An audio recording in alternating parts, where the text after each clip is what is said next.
அரசியல்ல இதெல்லாம் சாதாரணமாப்பா. இன்னைக்கு நிகழ்ச்சியில சிறப்பு திரைப்படம் அதிமுக முன்னாள் அமைச்சர் ராஜேந்திர பாலாஜி. நேயர்களே, நாம இன்னைக்கு பார்க்க போற திரைப்படம் இலை என்டர்டைன்மெண்ட்ஸ் பெருமையுடன் வழங்கும் வாக்கு வேட்டையன்.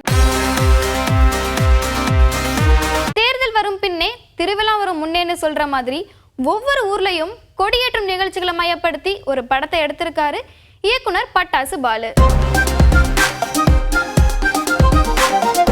ஆளுங்கட்சி கூட்டணி அடுத்து வரும் தேர்தலுக்கு எப்படி இருக்கும்னு கணித்து சொல்ற காட்சி எதிர்பார்ப்பை உண்டாக்குது. திமுக கூட்டணி செதறு தேங்காய் மாதிரி உடையிற சூழ்நிலை இருக்கு. அதை தாங்கி பிடிப்பதற்கு இனிமேல் முடியாது. மார்க்சிஸ்ட் கம்யூனிஸ்டுடைய பொதுச்செயலாளர் அண்ணன் பாலகிருஷ்ணன் அவர்கள் பேட்டியலை பார்த்தாலே தெரியும். தங்களோட கட்சி கோட்டையை பிடிக்கும் காட்சிகள் பார்ட் 2ல கண்டிப்பா இருக்கும்னு நம்பிக்கை கொடுக்கிற மாதிரி இந்த படத்துல லீட் கொடுத்திருக்காங்க. 234ல 200 தொகுதிகளை அதிமுக கைப்பற்றும், எடப்பாடியார் கைப்பற்றுவார். இது அவங்க சொல்றாங்க. வாய்ப்பே இல்லை, அதற்குரிய வாய்ப்பே தெரியல, எங்கேயும் தெரியல. தமிழ்நாட்டுடைய எந்த பகுதியிலும் தெரியல. தெற்கையும் தெரியல, கிழக்கையும் தெரியல, மேற்கையும் தெரியல, வடக்கையும் தெரியல. எப்போது தேர்தல் வரும், ரெட்டலைக்கு எப்போது வாக்குகளை செலுத்தலாம் என்ற எண்ண ஓட்டத்திலே மக்கள் இருக்கின்ற காரணத்தினால் நிச்சயமாக அதிமுக வெல்லும், எடப்பாடியார் முதலமைச்சராக வருவார். 4-5 பிரிவா இருந்தாலும் ஒற்றுமை எந்த பக்கம் இருக்குதுன்னு தேடி பார்ப்பதா படம் முடியுது. நீங்கள் விஜய் அவர்கள் இன்றைக்கு இயக்கம் ஆரம்பித்து வருகிறார். நம்முடைய தென்பகுதிக்கு வருவதாக கூட செய்தி வந்திருக்கிறது.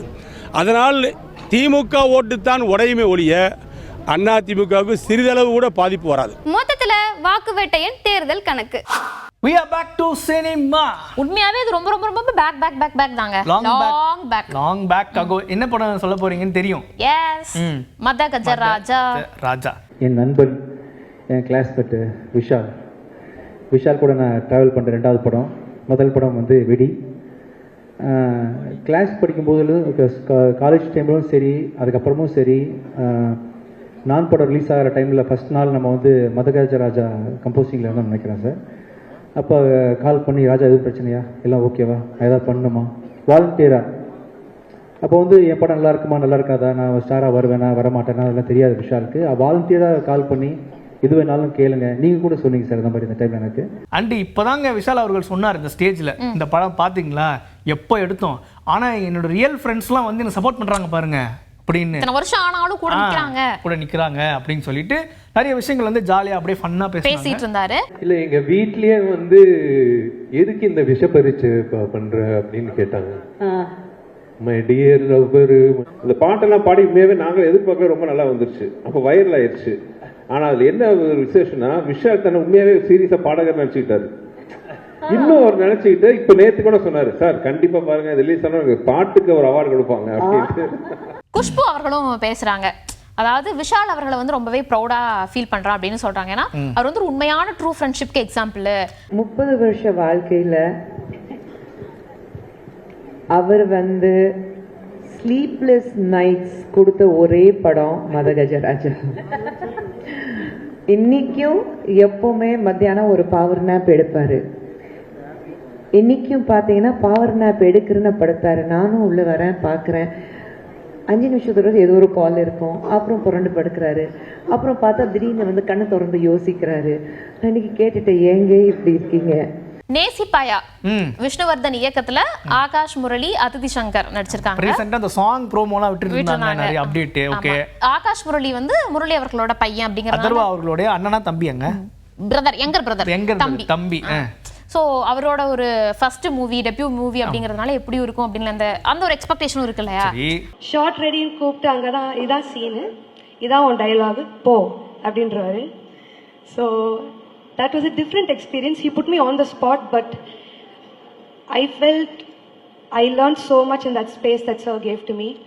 சொல்வாங்க இல்லையா, தான் வாழ்க்கை வந்துட்டு தான் பசங்களோட கோல்ஸ் இல்லை ட்ரீம்ஸை வந்துட்டு அவங்களோட ட்ரீம்ஸு கோல்ஸாக அது மனசுக்குள்ளேயே வச்சுக்கிட்டு அதை வந்துட்டு அதை நோக்கி பயணப்பட்ட நிறைய அம்மாக்கள் இங்கே இருக்காங்க. அதில் எங்கள் அம்மா வந்து ஒருத்தர்.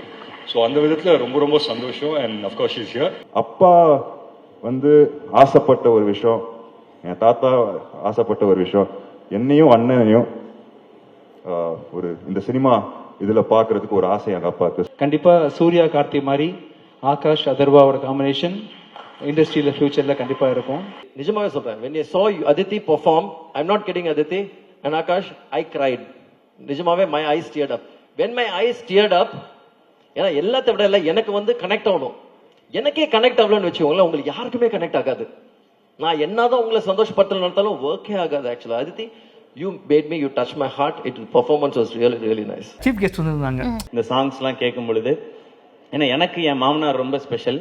எனக்கு பொண்ணு கொடுத்ததே பெரிய விஷயம். ஏன்னா நான் என்னோட தாய் மாமா தான் அவங்க. இருந்தாலும் எனக்கு வந்து நிரந்தரமான வேலையோ அதெல்லாம் எதுவும் இல்லை. டெலிவிஷன்ல இருந்த காம்பேரர் ஒரு எபிசோட் பண்ண 4500 ரூபாய் கிடைக்கும், பரவாயில்ல. ஆனா எங்க மாமனார் என்ன சொன்னாருன்னா, அவன் ஏதோ ஒன்று பண்ணணும்னு நினைக்கிறான், மெட்ராஸ்க்கு போய் சர்வே பண்றதே பெரிய விஷயம், அவன் சினிமாவுக்கு போகணும்னு நினைக்கிறான், சப்போர்ட் பண்ணுவோம்னு சொன்னாங்க.